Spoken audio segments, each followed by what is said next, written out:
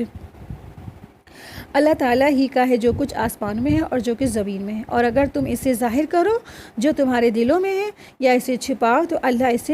اس کا حساب لے لے گا، اللہ تم سے اس کا حساب لے لے گا، پھر جسے چاہے گا بخش دے گا اور جسے چاہے گا عذاب دے گا، اور اللہ تعالیٰ ہر چیز پر پوری طرح قادر ہے۔ اللہ تبارک تعالیٰ یہاں پہ خبر دے رہے ہیں کہ آسمان اور زمین میں جو کچھ ہے، اس کے درمیان جو کچھ بھی ہے نا، وہ سب کا مالک کون ہے، صرف اور صرف اللہ سبحانہ تعالیٰ۔ اللہ تبارک تعالیٰ ہی سب چیزوں کا بادشاہ ہے، ان کی سب کی اسے اطلاع دی جا رہی ہے، یعنی کہ اللہ تبارک تعالیٰ نے سب کو یہ بتا دیا ہے کہ حقیقی مالک کون ہے، اللہ تبارک تعالیٰ ہے۔ اور اللہ تبارک تعالیٰ سے نہ ہی کوئی چھپی ہوئی باتیں چھپ سکتی ہیں اور نہ ہی کوئی ظاہر باتیں چھپ سکتی ہیں۔ یعنی ہم سوچتے ہیں کہ ہم نے اپنے دل میں کچھ بھی سوچا، کچھ بھی برا خیالات لائے، کچھ بھی چھپایا، تو ہمارے جو دل ہے نا، کسی نے نہیں جانا، لیکن یہ سب کچھ دلوں کے راز، دلوں کی باتیں، دلوں کے جو ارادے ہیں، سب کچھ کون جانے والا ہے، اللہ تبارک تعالیٰ۔ اللہ تبارک تعالیٰ ہر چیز جانتا ہے، کچھ بھی نہیں چھپ سکتا اس سے، اور وہ ان سب کا محاسبہ کرے گا نا، جسے چاہے گا وہ معاف بھی کر دے گا، جسے چاہے گا وہ عذاب بھی دے گا۔ اور جب یہ آیت نازل ہوئی وَإِن تُبْدُوا مَا فِي أَنفُسِكُمْ أَوْ تُخْفُوهُ يُحَاسِبْكُم بِهِ اللَّهُ، تو صحابہ بہت پریشان ہو گئے اور جو ہے کہتے ہیں کہ سیدنا ابو ہریرہ رضی اللہ عنہ روایت کرتے ہیں کہ جب رسول اللہ صلی اللہ علیہ وسلم پر یہ آیت نازل ہوئی کہ للہ ما فی السماوات و ما فی الارض، اور وَإِن تُبْدُوا مَا فِي أَنفُسِكُمْ أَوْ تُخْفُوهُ يُحَاسِبْكُم بِهِ اللَّهُ، تو صحابہ رضی اللہ عنہم بہت زیادہ پریشان ہو گئے اور ان پر بہت گرا گزری، اور وہ رسول اللہ صلی اللہ علیہ وسلم کی خدمت میں حاضر ہوئے اور دوزانوں بیٹھ کر عرض کرنے لگے، اے اللہ کے رسول، ہم نماز، روزہ، جہاد، صدقہ جیسے اعمال کا حکم دیا گیا، جن کی ہم میں طاقت تھی، اور آپ پر یہ آیت نازل ہوئی، یعنی کہ جب ہے نا، آپ نے جب ہمیں یہ جب حکم ملا، نماز، روزہ، جہاد، صدقہ جیسے اعمال کا حکم دیا گیا، جن کی ہمارے اندر طاقت تھی، ہم اس کو بجا لاتے تھے، لیکن اب کیا ہو گیا، اب ہم پر یہ آیت نازل ہو گئی اور ہم میں اس کی طاقت ہی نہیں ہے۔ یعنی کہ جو اللہ نے دلوں کی جو ہے آنے والے وسوسے ہیں نا، اس کی بھی پکڑ ہوگی۔ اس سے یہ پتہ چلتا ہے کہ اگر دلوں میں انسان نے کچھ بھی سوچا، کچھ بھی اس میں وسوسے آئے، تو اللہ تبارک تعالیٰ اس کی بھی محاسبہ کرے گا نا، اور تخفوہ یحاسبکم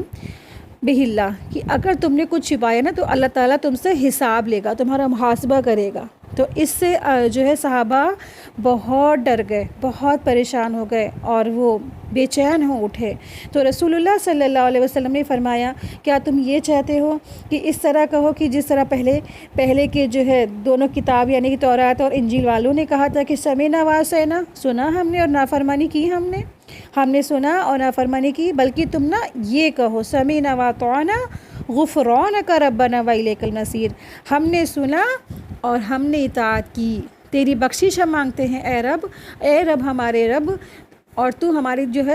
اور ہم تیرے ہی طرف لوٹ کر جانے والے ہیں۔ جب صحابہ رضی اللہ عنہم نے اس کا اقرار کر لیا اور یہ الفاظ ان کی زبانوں پر رواں ہو گئے، تو اللہ تبارک تعالیٰ نے اس موقع پر یہ آیت نازل فرمائی، آمن الرسول بما انزل الیہ من ربہ والمؤمنون کل آمن باللہ وملائکتہ وکتبہ۔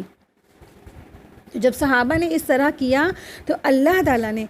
اس پہلی آیت کو منسوخ کر دیا، اور اس پہلی آیت کو منسوخ کر کے یہ آیت نازل فرمائی، لا یکلف اللہ نفسا الا وسعہا لہا ما کسبت وعلیہا ما اکتسبت۔ سورہ بقرہ کی آیت نمبر 286 میں یہ آیت ہے۔ اللہ تعالیٰ کسی جان کو تکلیف نہیں دیتا مگر اس کی گنجائش کے مطابق، اس لیے کہ جو اس نے نیکی کمائی ہے اور اس پر جو اس نے گناہ کمایا ہے۔ یہ مسند احمد کی حدیث تھی۔ سیدنا ابو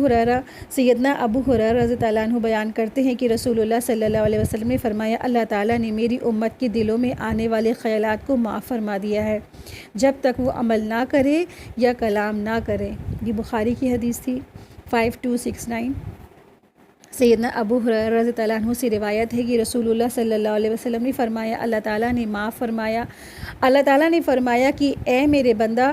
جب کسی برائی کا ارادہ کرے نا تو اس کے نامہ اعمال میں نہ لکھو، اور اگر وہ اس کے مطابق عمل کر لے تو صرف اور صرف ایک برائی لکھ لو، اور جب وہ بندہ کوئی ایک نیکی کا محض ارادہ کرے اور ابھی اس نے کیا بھی نہیں ہے تو پھر اسے ایک نیکی لکھ دیا کرو، اور اگر اس نیکی کے وہ کر لے تو اس کے لیے 10 نیکی لکھ دو۔ سبحان اللہ، اللہ اکبر۔ یہ ہمارا رب ہے، یہ اللہ سبحانہ تعالیٰ کی شان ہے کہ جب بندہ برائی بھی نہیں کرتا ہے اور جو ہے صرف برائی کے بارے میں سوچتا ہے، صرف برائی کرتا نہیں، صرف سوچتا ہے، تو اللہ تبارک تعالیٰ نے کیا کہا ہے کہ ابھی کچھ مت لکھو۔ جب وہ برائی کر لیتا ہے تو پھر کیا ہوتا ہے، اس کے لیے صرف اور صرف ایک گناہ لکھا جاتا ہے، لیکن جب بندہ نیکی نہیں کرتا ہے، صرف نیکی کا ارادہ کرتا ہے تو اس کے لیے اس کا اجر لکھ دیا جاتا ہے، ایک نیکی لکھ دی جاتی ہے، لیکن جب وہ نیکی وہ کر لیتا ہے، کمپلیٹ کر لیتا ہے، تو اس کے لیے 10 نیکیاں لکھ دی جاتی ہیں۔ کیسا غفور الرحیم ہے ہمارا رب۔ آپ سوچیں کہ صحابہ تھے نا، پریشان ہو گئے تھے، اور صحابہ کی پریشانی ہماری امت کے لیے کیا ہوئی، بہت بڑی نعمت بن گئی۔ اگر آج خدا نخواستہ ہمارے وسوسوں پر، ہمارے خیالات پر، ہمارے ارادوں پر پکڑ ہوتی تو کوئی جنت میں نہیں جا سکتا تھا، کوئی جنت میں جا ہی نہیں سکتا تھا۔ تو بہت بہت لاکھوں لاکھوں کروڑوں درود و سلام ہوں، اللہ تعالیٰ ان کے درجات بلند کرے آپ صلی اللہ علیہ وسلم پر اور صحابہ پر، جنہوں نے اتنی فکر کی اور یہ آیت نازل ہوئی۔ اللہ تبارک تعالیٰ کا شکر احسان ہے۔ چلے آئے دیکھیں آیت نمبر 285۔ آمن الرسول بما انزل الیہ من ربہ والمؤمنون کل آمن باللہ وملائکتہ وکتبہ ورسولہ لا نفرق بین احد من رسولہ وقالوا سمعنا واطعنا غفرانک ربنا والیک المصیر لا یکلف اللہ نفسا الا وسعہا لہا ما کسبت وعلیہا ما اکتسبت ربنا لا تؤاخذنا ان نسینا او اخطأنا ربنا ولا تحمل علینا اصرا کما حملته علی الذین من قبلنا ربنا ولا تحملنا ما لا طاقة لنا به واعف عنا واغفر لنا وارحمنا انت مولانا فانصرنا على القوم الکافرین۔ رسول اس پر ایمان لائے جو اس کے رب کی جانب سے اس کی طرف نازل کیا گیا، اور سب مومن بھی، ہر ایک اللہ اور اس کے فرشتوں پر اور اس کی کتابوں پر، اس کے رسولوں پر ایمان لایا۔ ہم اس کے رسولوں میں سے کسی ایک کے درمیان فرق نہیں کرتے، اور انہوں نے کہا ہم نے سنا اور ہم نے اطاعت کی، تیری بخشش مانگتے ہیں اے ہمارے رب، اور تیرے ہی طرف ہمیں لوٹ کر جانا ہے۔ آیت دیکھیں، آیت نمبر 286۔ اللہ کسی جان کو تکلیف نہیں دیتا مگر اس کی گنجائش کے مطابق، اس لیے ہے کہ جو اس نے نیکی کمائی اور اسی پر ہے جو اس نے گناہ کمایا ہے۔ اے ہمارے رب، ہم سے مواخذہ نہ کیجیے کہ اگر ہم بھول جائیں یا ہم خطا کر جائیں، اے ہمارے رب، اور ہم پر کوئی بھاری بوجھ نہ ڈال جیسے تو نے اس سے پہلے لوگوں پر ڈالا تھا جو ہم سے پہلے تھے، اے ہمارے رب، اور ہم سے وہ چیز نہ اٹھوا جس کے اٹھانے کی ہمیں طاقت ہی نہ ہو، اور اے ہمارے رب ہم سے درگزر فرما اور ہمیں بخش دے اور ہم پر رحم فرما کہ تو ہی ہمارا مالک ہے، سو کافروں کے مقابلے میں ہماری مدد فرما۔ تو یہ 2 خاص آیات ہیں، سورہ بقرہ کی آخری 2 آیات ہیں۔ اس کے بارے میں بہت زیادہ فضیلت آئی ہے احادیث میں۔ سیدنا عبداللہ بن مسعود رضی اللہ عنہ بیان کرتے ہیں کہ جب رسول اللہ صلی اللہ علیہ وسلم کو معراج کرائی گئی تو آپ کو سدرۃ المنتہا کے پاس لے جایا گیا جو چھٹے آسمان پہ ہے، یعنی اس کی جڑ چھٹے آسمان میں ہے، اور زمین سے اوپر جانے والی چیزیں یہیں پہنچتی ہیں، یعنی سب چھٹے آسمان پہ پہنچتے ہیں، پھر ان کو قبضے میں لے لیا جاتا ہے، اور پھر اوپر سے جو کچھ زمین پر آتا ہے وہ بھی یہیں سے یہاں تک پہنچتا ہے، پھر اس کو وہاں سے لے جایا جاتا ہے۔ فرمایا اذ یغشی السدرۃ ما یغشی، سورہ نجم کی آیت نمبر 16 میں، جب اس بیری کو ڈھانپ رہا تھا تو فرمایا اس جگہ پر رسول اللہ صلی اللہ علیہ وسلم کو 3 چیزیں عطا کی گئیں۔ اس جگہ پر رسول اللہ صلی اللہ علیہ وسلم کو 3 چیزیں عطا فرمائی گئیں۔ 5 نمازیں، پہلی تھی 5 نمازیں، دوسرا تھی سورہ بقرہ کی آخری 2 آیتیں، اور تیسری چیز تھی کہ آپ صلی اللہ علیہ وسلم کی امت میں سے جس شخص نے اگر شرک نہ کیا ہے تو اس کو کیا ہو جائے گا، اللہ تبارک تعالیٰ اس کو معاف کر دیں گے، یعنی اس کو جنت میں عطا ہوگی، جنت میں ٹھکانہ عطا ہوگا۔ سیدنا ابو مسعود رضی اللہ عنہ بیان کرتے ہیں کہ رسول اللہ صلی اللہ علیہ وسلم نے فرمایا جو شخص رات کو سورہ بقرہ کی آخری 2 آیتیں پڑھ لے تو وہ اس کے لیے کافی ہوں گی۔ یہ بخاری کی حدیث ہے۔ سیدنا عبداللہ بن عباس رضی اللہ عنہ بیان کرتے ہیں کہ ایک روز سیدنا جبریل علیہ السلام رسول اللہ صلی اللہ علیہ وسلم کے پاس بیٹھے ہوئے تھے کہ انہوں نے اپنے اوپر ایک زوردار آواز سنی۔ انہوں نے سر اٹھایا، پھر فرمایا یہ آسمان کا ایک دروازہ ہے جو آج کھولا گیا ہے، آج سے پہلے کبھی نہیں کھولا گیا ہے۔ پھر اس دروازے سے ایک فرشتہ نازل ہوا۔ جبریل علیہ السلام نے فرمایا یہ ایک ایسا فرشتہ ہے جو آج زمین کی طرف نازل ہوا ہے اور جو آج سے پہلے کبھی نہیں نازل ہوا ہے۔ پھر اس فرشتے نے رسول اللہ صلی اللہ علیہ وسلم کو سلام کیا اور کہا 2 نور کی خوشخبری سنیے، یہ 2 نور صرف آپ کو عطا کیے گئے ہیں جو آپ سے پہلے کسی نبی کو عطا نہیں کیے گئے ہیں۔ ایک نور سورہ فاتحہ ہے اور دوسرا نور سورہ بقرہ کی آخری 2 آیات ہے۔ آپ جب کبھی بھی ان دونوں میں سے کوئی کلمہ تلاوت کریں تو آپ کو مانگی ہوئی جو چیز ہے وہ مل جائے گی، یعنی کہ جب بھی انسان سورہ فاتحہ پڑھتا ہے اور سورہ بقرہ کی آخری 2 آیات پڑھتا ہے، تلاوت کرتا ہے، اس کے بعد کوئی دعا کرے تو اس کی دعا ضرور انشاءاللہ قبول کی جائے گی۔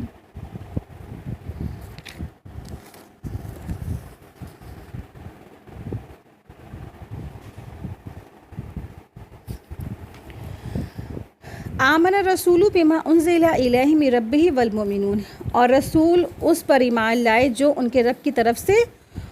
ان پر نازل کیا گیا۔ کل آمن باللہ وملائکتہ وکتبہ ورسولہ، سب اللہ پر اور اس کے فرشتوں پر اور اس کی کتابوں پر، اس کے پیغمبروں پر ایمان رکھتے ہیں، یعنی مومن اس بات پر ایمان رکھتے ہیں کہ اللہ کیا ہے، ایک ہے، یکتا ہے اور اس کے ساتھ کوئی بھی معبود نہیں ہے۔ تو یہ سب ایمان بالغیب کی کیا ہے، اجزاء ہیں جس پر ایمان لانا ضروری ہے۔ اس سورہ کی ابتدا میں اجملاً بیان ہوئے ہیں، یہاں قدر تفصیل ہے۔ ایمان بالغیب کی کل 6 اجزاء ہیں جن میں سے 4 یہاں مذکور ہیں، یعنی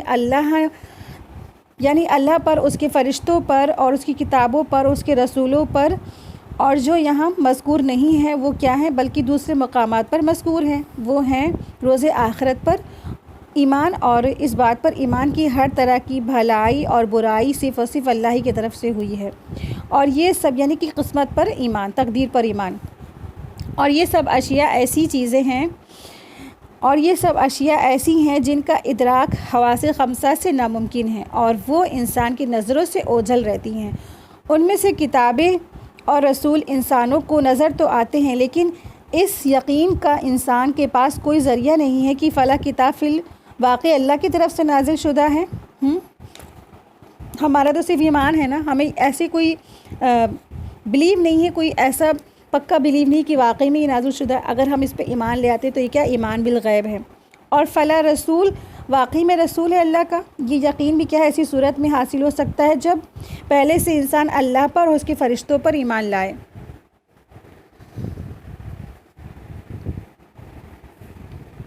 لا نفرق بین احد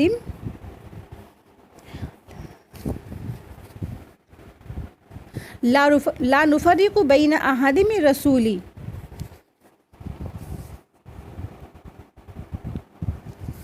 اور نہیں ہم فرق کرتے رسولوں کے درمیان کسی ایک میں سے بھی،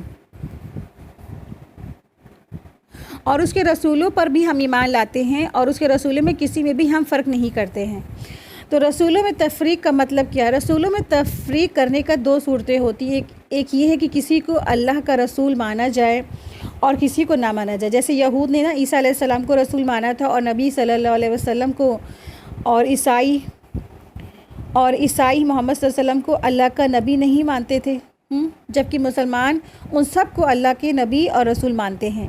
ان کے نبی یا رسول ہونے میں کوئی فرق نہیں کرتے ہیں۔ پھر جس طرح تمام انسان ہونے کے لحاظ سے ایک سطح پر ہے نا، یعنی کہ اللہ تبارک تعالیٰ نے ان کے درمیان کیا رکھا ہے؟ فرق رکھا ہے، تو ان کے درمیان فرق ہے، تو فضیلت کے اعتبار سے ٹھیک ہے، لیکن تفریق کے اعتبار سے نہیں کہ ہم تفرقہ بازی کریں، کہ رسولوں کے درمیان تفرقہ کریں، یہ نہیں کر سکتے ہیں۔ تو جیسے انسان ہے تو انسان میں اندر کافی ڈیفرنٹ ہوتا ہے۔ جب انسان کچھ آپ نے دیکھے ہوں گے، کچھ انسان ہوتے ہیں جو کچھ نیک ہوتے ہیں، کچھ بد ہوتے ہیں، کچھ عادل ہوتے ہیں، کچھ ظالم ہوتے ہیں، کوئی انسان مشرک کرنے والا ہوتا ہے، کوئی انسان توحید والا ہوتا ہے، اور ان کی بے شمار قسمیں بھی ہوتی ہیں۔ اسی طرح سے پھر تمام مسلمان ہیں، مسلمان ہونے کے لحاظ سے بھی کیا ہوتے ہیں، ان میں بھی کافی جو ہے نا قانونی لحاظ سے ان میں کافی ڈیفرنٹ ہوتا ہے، تو لیکن ان کے اعمال صالح اور غیر صالح کی بنا پر ان کی بھی کئی قسمیں بن جاتی ہیں۔ اسی طرح تمام انبیاء اگرچہ نبوت کے لحاظ سے ایک سطح پر ہیں اور ان میں کوئی فرق نہیں، مگر فضائل کے لحاظ سے ان میں بھی کیا ہے؟ فرق ہے، اور یہ فرق قرآن کریم کی اس آیت سے ہمیں پتہ چلتا ہے، تلک الرسل فضلنا بعضهم علی بعض سے ثابت ہے، اور اس میں بھی بے شمار احادیث سے ثابت ہے، اور اس سے بھی پتہ چلتا ہے کہ رسول اللہ صلی اللہ علیہ وسلم سب انبیاء سے افضل ہیں۔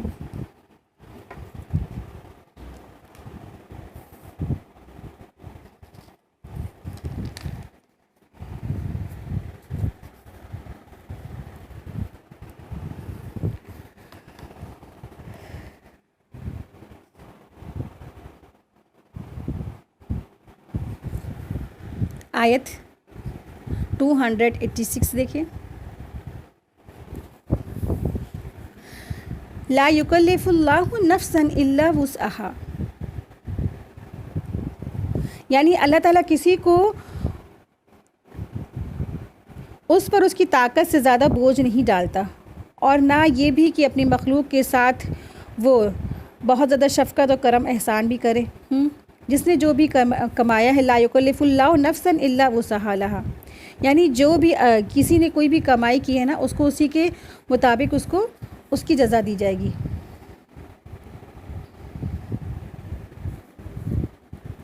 اللہ تبارک تعالیٰ کسی کو تکلیف نہیں دیتا سوائے اس کی وسعت کے مطابق، کسی جان کو تکلیف نہیں دیتا سوائے اس کی وسعت کے مطابق۔ تو اس جملے میں اللہ تبارک تعالیٰ نے اپنے قانون، سزا اور جزا کا بیان کیا ہے، یعنی جو کام کسی انسان کی استطاعت سے بڑھ کر ہے ان پر انسان سے باز پرس نہیں ہوگی، ٹھیک ہے، مگر جو کام صرف اور صرف کیا ہے، باز پرس تو اس پر ہوگی جو انسان کے اختیارات استطاعت میں ہے، اور جہاں انسان مجبور ہو جائے کہ وہاں گرفت نہ ہوگی، مگر اس کے اختیارات، استطاعت اور قدرت کا جو فیصلہ ہے نا، انسان کو نہایت نیک نیتی سے کرنا چاہیے، کیونکہ اللہ تبارک تعالیٰ تو دلوں کے راز تک جانتا ہے، یعنی کہ انسان کے اندر جب استطاعت ہے، اس کے اوپر کوئی بوجھ ڈالا گیا، برڈن ڈالا گیا ہے، تو اس کا مطلب وہ کر سکتا ہے۔ جب کوئی آپ دیکھیں ٹیچر کوئی کسی بچے کو بوجھ دیتی ہیں، یعنی کہ ہوم ورک دیتی ہیں، تو ٹیچر جانتی ہیں کہ بچہ کیا اسٹوڈنٹ بریلینٹ ہے اور وہ کر لے جائے گا. اسی طرح اللہ تبارک تعالیٰ دیتے ہیں اس کو، وہ اتنا ہی کام اس کے اوپر برڈن ڈالتے ہیں، وہ جانتے ہیں اللہ تبارک تعالیٰ کہ یہ میرا بندہ کر سکتا ہے. تو اللہ تعالیٰ کسی پر اس کی جان سے زیادہ اس کے اوپر کوئی بوجھ نہیں ڈالتے. لہا ما کسبت علیہا مکتسبت، اچھے کام کرے گا تو اس کو ان کا فائدہ ملے گا، اور برے کام کرے گا تو اسے اس کا ہی نقصان پہنچے گا. تو اللہ تعالیٰ نے اپنے قانون جزا سزا کا یہاں پہ دوسرا بیان کیا ہے، دوسرا کلمہ بیان کیا ہے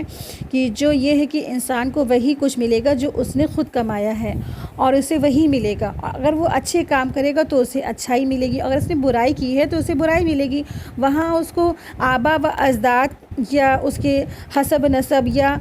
اس کے آبا و اجداد کا پیر ولی اولیاء ہونا اسے کوئی فائدہ نہیں دے گا، اسے کوئی نفع نہیں دے گا. وہاں تو صرف اور صرف اس کو، ہر شخص کو اپنے ہی عمل کا بدلہ ملے گا.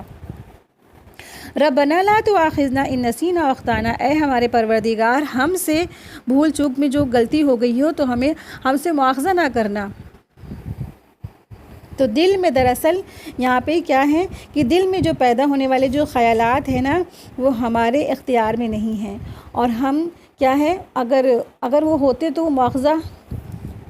اختیار میں نہیں ہے. یعنی کہ دل میں پیدا ہونے والے خیالات جو ہمارے اپنے اختیار میں ہے ہی نہیں،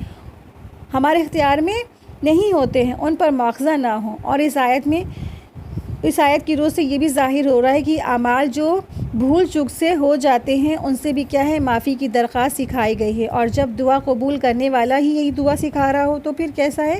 دعا کی قبولیت میں کیا شک ہو سکتا ہے نا. تو چنانچہ آپ صلی اللہ علیہ وسلم نے بھی فرمایا میری امت سے خطائیں اور نسیان کو معاف کر دیا گیا. یعنی کہ اگر بھول چوک سے انسان، آپ دیکھیں کہ جب انسان روزے کی حالت میں ہوتا ہے، بھولے سے کچھ کھا لیتا ہے تو پھر کیا کرنا ہے، اللہ تبارک تعالیٰ نے اس کو معاف کر دیا ہے. بھول چوک سے روزہ کیا خراب نہیں ہوتا ہے، پھر روزہ کنٹینیو کرنا چاہیے نا. بھول چوک سے کوئی غلطی گناہ ہو جاتی، نادانی ہو جاتی ہے تو اللہ تبارک تعالیٰ اس کو معاف فرما دیتے ہیں.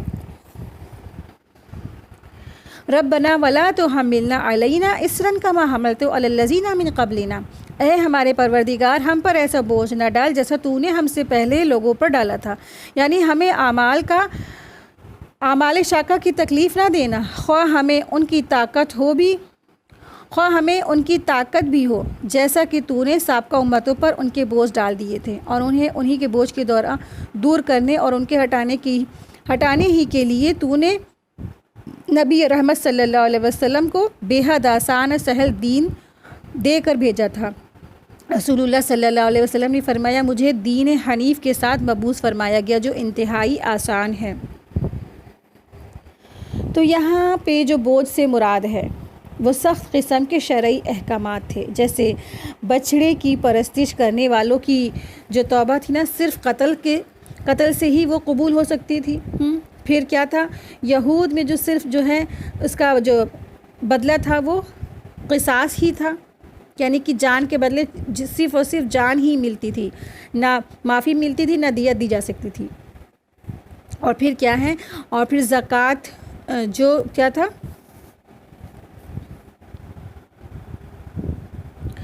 اور ان پر جو زکوٰۃ تھی وہ مال کا چوتھا حصہ تھا. اور اگر کپڑے پر اگر کوئی پیشاب وغیرہ لگ جاتا تھا تو اسے انہیں کاٹ کر پھینک دینا پڑتا تھا. اور مال غنیمت کے جو اموال تھے نا ان کے اوپر حرام تھے، ان کے لیے حلال نہیں تھے. تو اللہ تبارک تعالیٰ نے ایسے سخت احکامات ہم سب کے لیے کیا کیا، آسان کر دیا. امت محمدیہ کے لیے آسان دین اور آسان شریعت نازل فرمائی. اللہ کا لاکھ لاکھ شکر احسان ہے. انت مولانا فانصرنا علی القوم الکافرین. تو یہ آیت اس دور میں نازل ہوئی جب کافروں سے شدید محاذ آرائی تھی، اور بہت سی نازک کے موقع پر رسول اللہ صلی اللہ علیہ وسلم نے ایسی دعائیں مانگی. بالخصوص غزوہ بدر اور غزوہ خندق کے موقع پر آپ صلی اللہ علیہ وسلم نے جو دعائیں فرمائی ہیں ان کا ذکر کثرت سے صحیح احادیث سے مذکور ہے. اور رسول اللہ صلی اللہ علیہ وسلم نے ان آیتوں کے بعد آمین کہنے کی بھی ترغیب دی ہے. تو الحمدللہ آج ہم لوگوں کا سورہ بقرہ کمپلیٹ ہو گیا.